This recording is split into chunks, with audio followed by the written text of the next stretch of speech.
Alors si on veut toujours pouvoir observer ça, il va falloir limiter le réchauffement climatique. Alors, un jour, un matin, je me suis réveillé et je me suis posé la question. Mais à quelle température fond l'eau pure?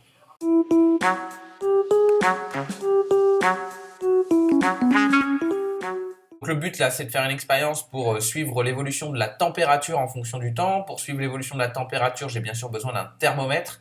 En fonction du temps, je vais avoir besoin d'un chronomètre. Alors cette expérience dont le dispositif est schématisé ici, vous pouvez la reproduire chez vous, mais attention, hein, le thermomètre, assurez-vous qu'il puisse passer au congélateur, parce que si vous voulez le tremper et l'avoir figé dans des glaçons, il va bien sûr falloir le mettre au congélateur à une température d'environ moins 18 degrés. Donc assurez-vous qu'il puisse passer au congélateur. Donc l'idée c'est de créer un glaçon dans lequel votre thermomètre va être emprisonné. Et ensuite on va faire fondre ce glaçon. Alors soit dans une eau tiède, vous n'aurez peut-être pas forcément besoin d'une eau tiède. Si la température de la pièce est suffisante, la fusion va s'opérer assez rapidement. Donc à vous de voir, si vous voulez avoir une fusion rapide, vous pouvez mettre dans de l'eau tiède. Si vous voulez avoir opéré une fusion un peu plus lente, vous pouvez juste laisser l'eau pure à température ambiante et la fusion s'effectuera de manière un petit peu plus lente, mais elle s'effectuera quand même.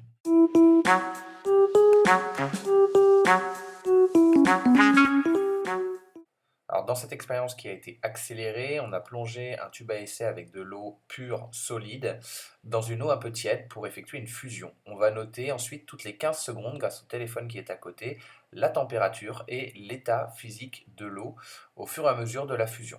Donc à la sortie du congélateur, le tube était à moins 14 degrés et au moment où je lance l'expérience, on est à une température de moins 8 degrés. On observe que rapidement la température augmente grâce à l'eau tiède dans laquelle est trempé le tube à essai. Alors quelques petites précisions sur le dispositif que l'on utilise.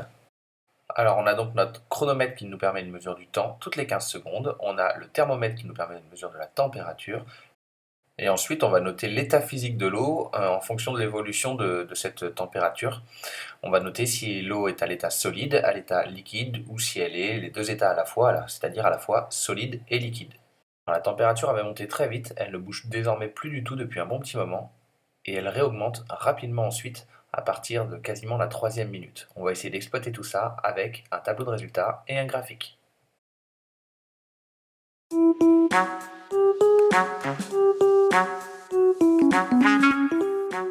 Tous les résultats ont été répertoriés dans un tableau. Je peux donc suivre l'évolution du temps toutes les 15 secondes en fonction de la température, et j'ai noté aussi l'état physique de l'eau, à savoir que l'eau était soit solide avec un S, soit liquide avec un L, ou alors solide et liquide à la fois. On va tracer l'évolution de la température en fonction du temps. La température est donc la grandeur qui est mise en ordonnée, le temps est la grandeur qui est mise en abscisse.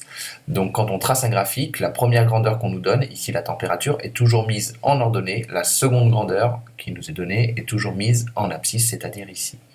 Au niveau de l'échelle, j'ai choisi une échelle où dès que je vais monter d'un carreau sur l'axe des ordonnées, je vais monter de 2 degrés, ce qui sous-entend que dès que je descends d'un carreau, je descends de 2 degrés. Arrivé en dessous de 0, je vais donc entrer dans des températures qui vont être négatives, moins 2, moins 4, moins 6, moins 8 degrés. Au niveau du temps, j'ai pris comme graduation un carreau vaut 15 secondes. Dès que j'avance d'un carreau, je vais donc avancer de 15 secondes sur le graphique. Je vous propose de placer les 2-3 premiers points ensemble et je tracerai l'évolution totale de la courbe qu'on essaiera d'analyser juste après. Alors le premier point, si on se place, donc on va prendre ce couple de coordonnées. Si je me mets à 0 secondes, je suis donc ici sur mon axe. La température est de moins 8,6 degrés, je vais donc descendre, moins 2, moins 4, moins 6, moins 8. Moins 8,6, je vais donc être entre moins 8 et moins 9, qui se situe ici. Je vais être à moins 8,5 ici, donc moins 8,6, je vais être un petit peu en dessous de moins 8,5. Je vais me situer par ici. Je trace donc un premier point. On va prendre ce couple de points là. À 15 secondes, j'ai une température de moins 0,4 degrés.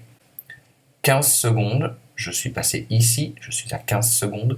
Je vais aller chercher la température de moins 0,4 degrés. Donc 15 secondes, je suis ici. Là, je suis à 0 degré. Ici, je suis à moins 1 degré.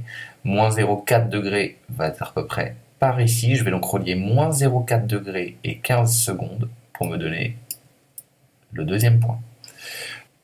à 30 secondes, j'ai une température de moins 0,2 degrés. À 30 secondes, moins 0,2 degrés, je vais être une petite graduation en dessous, donc moins 0,2, je vais être ici. Je relie moins 0,2 et 30 secondes, je vais arriver ici. Et je vais donc placer mes autres points, on se retrouve une fois le graphique tracé. On a placé tous les points et on les a reliés à main levée. On observe globalement 3 parties sur ce graphique. Ces 3 parties, elles se représentent de cette manière-là, c'est-à-dire qu'on a une partie où la température augmente brutalement, puis stagne gentiment, mais se rapprochant de la valeur 0. Là, l'eau est à l'état solide.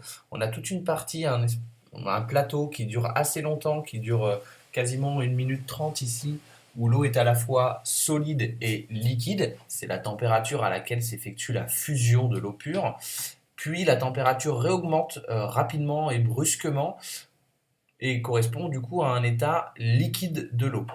Donc on va pouvoir dire qu'ici le changement d'état s'effectue ici à cette température-là et on peut se remarquer que cette température reste constante tout au long du changement d'état, ce qui est caractéristique de ce qu'on appelle un corps pur. Effectivement, ici on était sur de l'eau pure.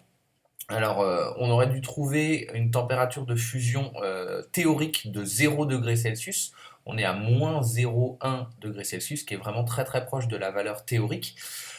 Donc, ce qu'on peut retenir de cette expérience, c'est que la température de fusion de l'eau pure est de 0 degré Celsius. C'est la température à laquelle s'effectue le changement d'état, c'est-à-dire le passage de l'état solide à l'état liquide. Et durant ce changement d'état, pour un corps pur, on a un palier de température, ce qui sous-entend que la température va rester constante tout au long du changement d'état.